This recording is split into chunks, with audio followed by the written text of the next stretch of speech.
Ça monte encore. Ça s'arrête pas là. Puis là, c'est quoi ce truc? On dirait une courbe de croissance en économie. Sauf qu'aujourd'hui, en fait, on va parler de décroissance, donc on va descendre. Il y a de plus en plus d'économistes qui disent que c'est la seule façon de sauver le monde vivant, la décroissance. Hey. Bon, vous l'avez compris, dans cette vidéo, je vais vous parler d'économie. Alors je vous avoue que moi, l'économie, c'est pas vraiment mon truc, à la base. C'est même ma sœur jumelle qui a fait mon examen d'économie pour moi à l'UNIF. Ok. Bon, je vous dis les choses calmement. La croissance, c'est ce qu'on recherche dans le système économique dans lequel on est en ce moment. À chaque fois qu'on produit, qu'on consomme des trucs, bim, on augmente la croissance. Et la décroissance, c'est complètement l'opposé en fait. C'est produire moins et consommer moins. Et pour plein de gens, la décroissance, c'est le pire des trucs qui puissent nous arriver. Je ne crois pas que le modèle Amish permette de régler les défis de l'écologie contemporaine. L'écologie décroissante oublie surtout qu'en dessous de 1% de croissance, le chômage, il augmente.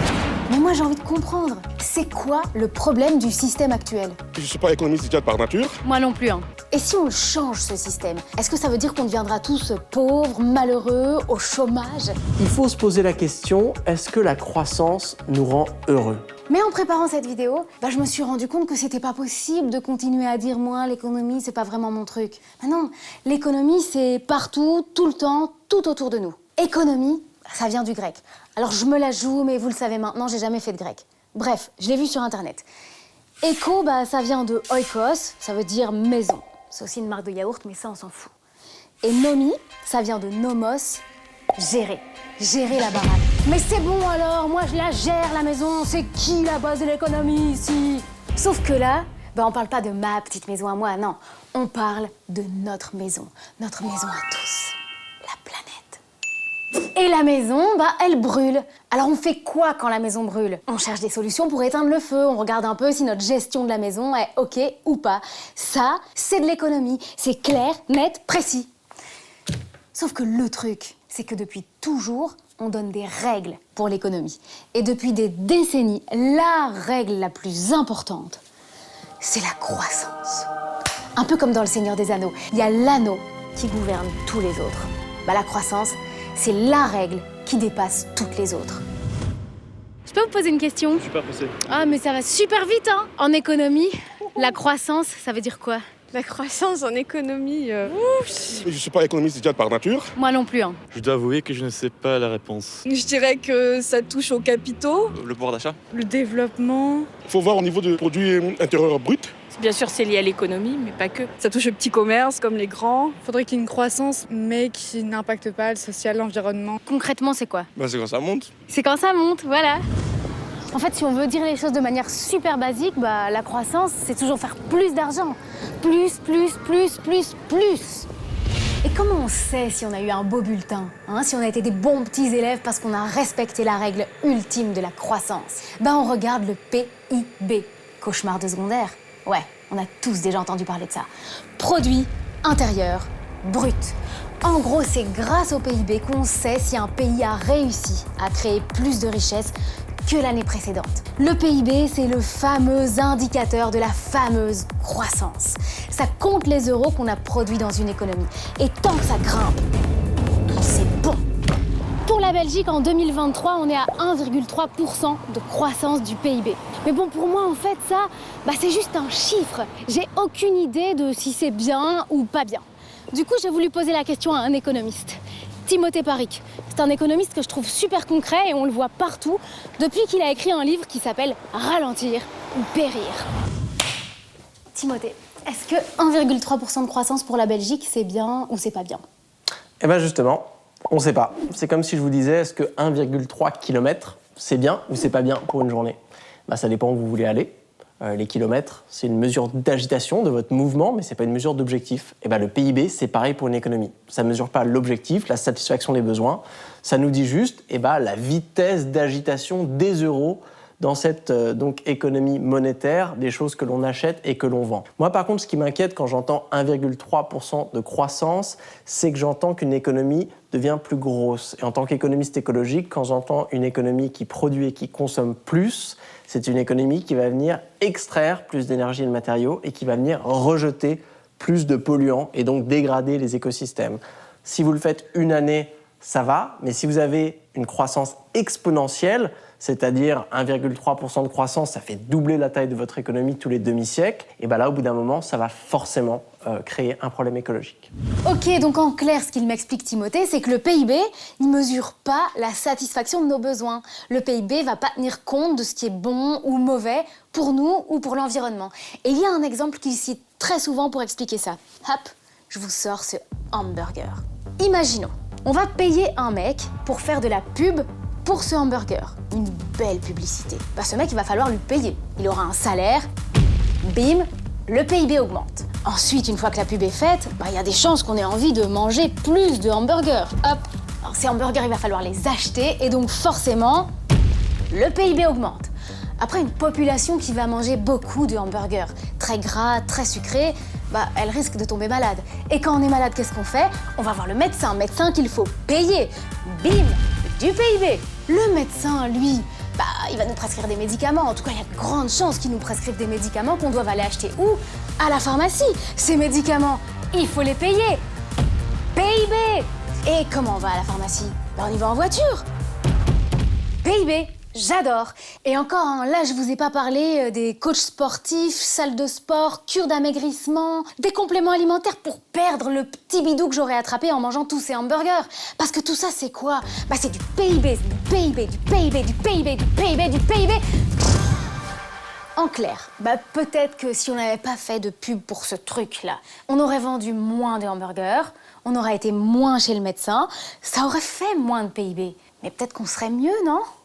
Allez, vire-moi ce truc-là. En résumé, bah, le PIB compte la thune, mais pas tout ce qu'il y a derrière. Il y a même des trucs qui sont pas du tout pris en compte par le PIB. Alors, PIB ou pas PIB? Une marée noire, est-ce que ça fait augmenter le PIB ou pas?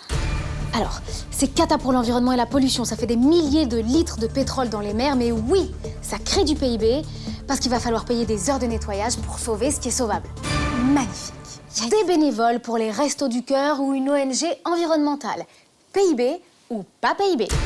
Alors, ça contribue à une meilleure situation sociale et environnementale, mais non, ça n'augmente pas le PIB, parce qu'il n'y a pas d'argent en jeu. Très bien. Merveilleux. Troisième question. Produire des armes et les vendre à des pays qui ne respectent pas les droits de l'homme. PIB ou pas PIB? Oui, ça fait de la thune, ça augmente le PIB. Voilà, c'est parfait. Une petite dernière. Les arbres, est-ce que ça compte dans le PIB ou pas? Alors là, je dirais non. Pourtant, j'adore les arbres, ça absorbe du CO2, ça rejette de l'oxygène pour qu'on puisse respirer, ça fait de l'ombre, c'est super, les arbres, ça nous rend plein de services. Voilà, c'est exactement ça. L'arbre, il va créer des euros, de l'argent, seulement à partir du moment où il sera rasé, découpé en planches ou en bûches. Donc, en détruisant la nature, on crée de la valeur pour le PIB. Voilà, avec le PIB, dès qu'il n'y a pas de moulin en jeu, ça compte pas. L'entraide, ça compte pas. La nature, ça compte pas. Le bien-être, en quelque sorte, ça compte pas. Et c'est comme ça qu'on mesure la croissance.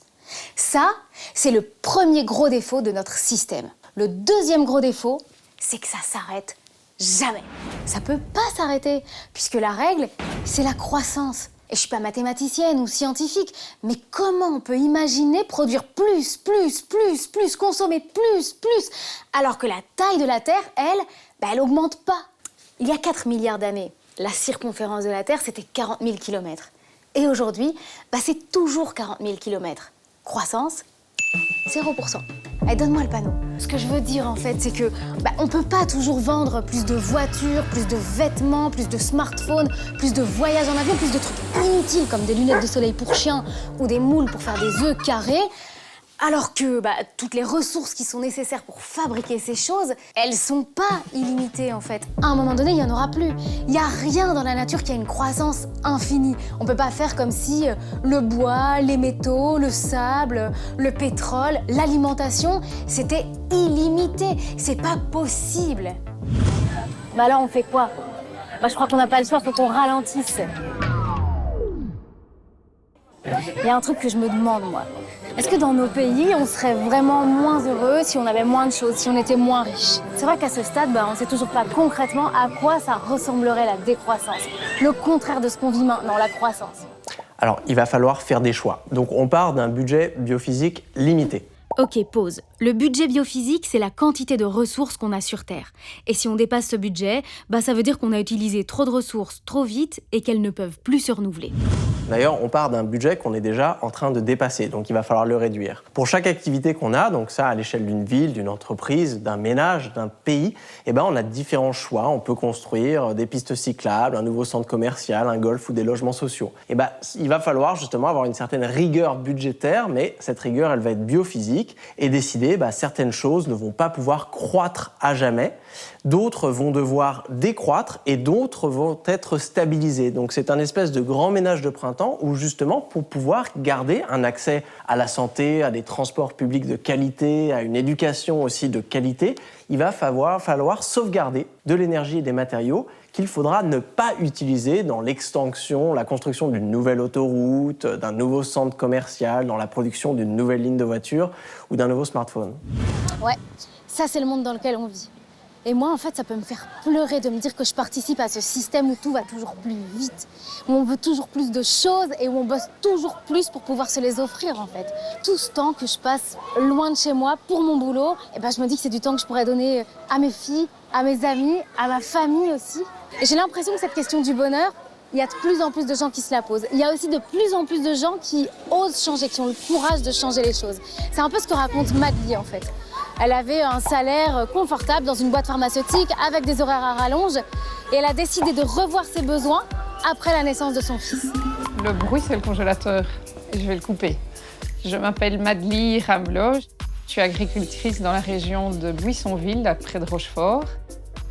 Non, il ne faut pas l'oublier, le congélateur.